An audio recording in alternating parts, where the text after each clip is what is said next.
This is Real Life, one of the most popular reality shows on television.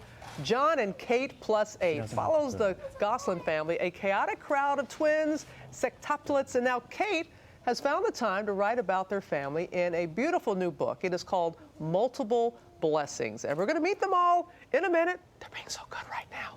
But first, here's their story. Once upon a time, there were just two, John and Kate, who got married and wanted to have a family. With the doctor's help, the couple soon had twins, two princesses named Kara and Madeline. Then the little family decided that it was time to grow a little bigger. Little did they know that they would grow much bigger. Kate had sextuplets, 3 boys and 3 girls. Leah, Aiden, Alexis, Hannah, Colin, and Joel. And they became John and Kate plus 8, a growing family growing up one day at a time. You want an ice cream cone, you gotta eat your vegetables. Now, with 2 second graders and 6 preschoolers, their days are always hectic. And sometimes, well, a bit of a challenge.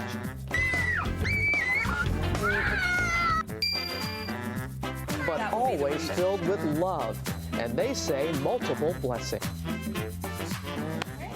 And now, meet the Gosselins. Here's John and Kate and plus 8, and I'll let, first of all, good morning to you all. Morning to you. Good morning. I'll let you do the honors. Introduce us all. We have Leah, Alexis, Aiden, Joel, Colin, Maddie, Kara, and Hannah. Yeah, Maddie and Kara, they just turned, you just turned 8 years old, right? So that's why you're like, I can say my own name, right?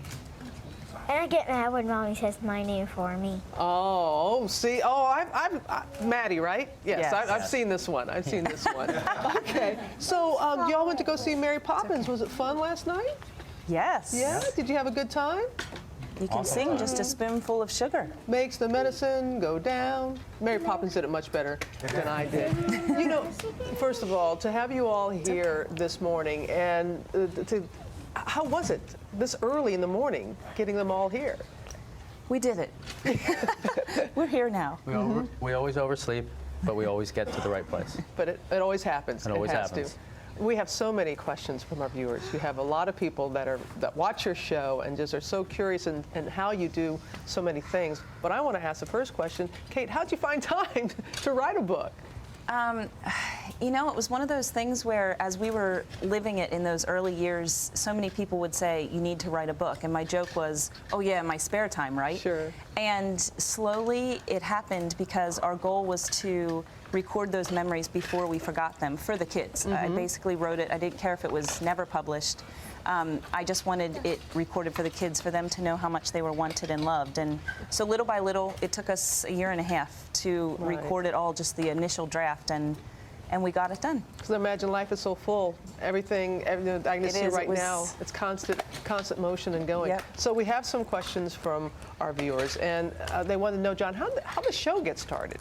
Well, the show got started, basically, I had a website, and the producers of our show contacted me through our website, and we had a 1-hour documentary, then a second 1 hour, and all of a sudden, John and Kate plus 8 started. It just kind of happened like that. Just kind of rolled into the series. And Kate, we have seen you, and you've even admitted in your book that a little bit of a control freak, as you put it. You like to be, yes, just a Are you sure that was in there? You wrote it.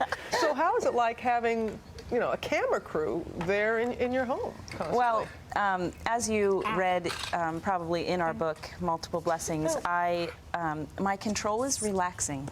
I'm a little too much to control anymore, and I do like things in order, and I've met my match, and I've realized I'll go over the edge if I don't chill out a little bit. So the me you see now is less controlled than the me you used to see, right? John? Say yes. Say yes. I agree. She used to be way, way, way over the top. It's a lot. I had to bring it down a little figured bit. out some coping mechanisms to get through the day and just to do it. And I really feel like in all of it, this was God's lesson to me, that, you know, He controls my life, I don't.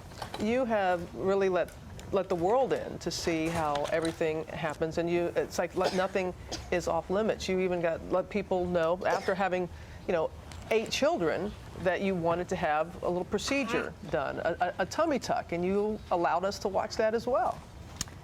Yes, I definitely, didn't set out to show my horrible belly, for that purpose, but I did know that people were curious because moms always complain about their bellies and whatever, and while it was very worth it, I wanted to show mine because even I couldn't believe how horrible it looked. And I feel like it was important. It was one of the best things I've ever done. I would highly recommend it. It's just a very good self-esteem thing, and no amount of exercise was going to get rid of that, so it was awesome. You did.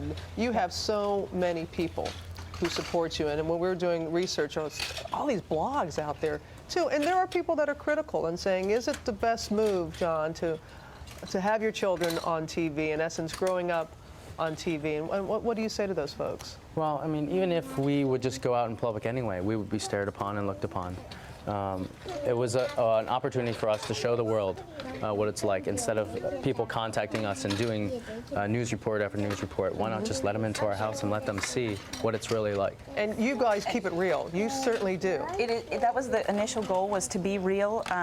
Our book is very real. Our show is very real. And I think to the critical people, a lot of times we just say the major blessing to us that we never could have predicted or planned or worked towards was the fact that we can both work from home and have 8 kids and provide for our family.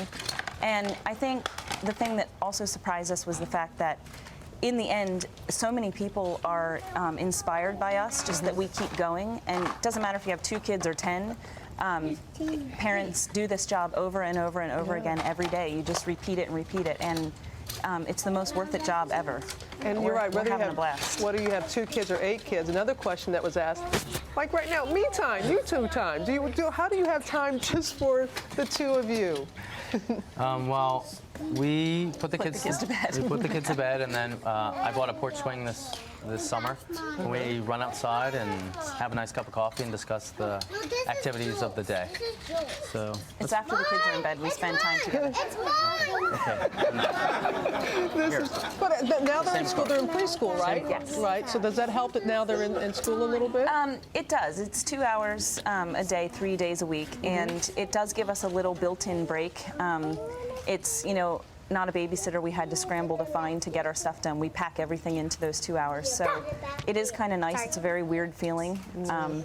It's going to be very lonely when they go to school. Oh, well, we're going to have you back in our last half hour because folks also were hoping that you were going to write a book, an organizational book and a cookbook, because you make it all happen on a budget. And so we hear meatloaf is in order in our last half hour. It is. Yeah, so Kate's going to teach us how to kind of stretch our family budgets. They have been really, really well behaved, all things considered. So. Stop it, Betty.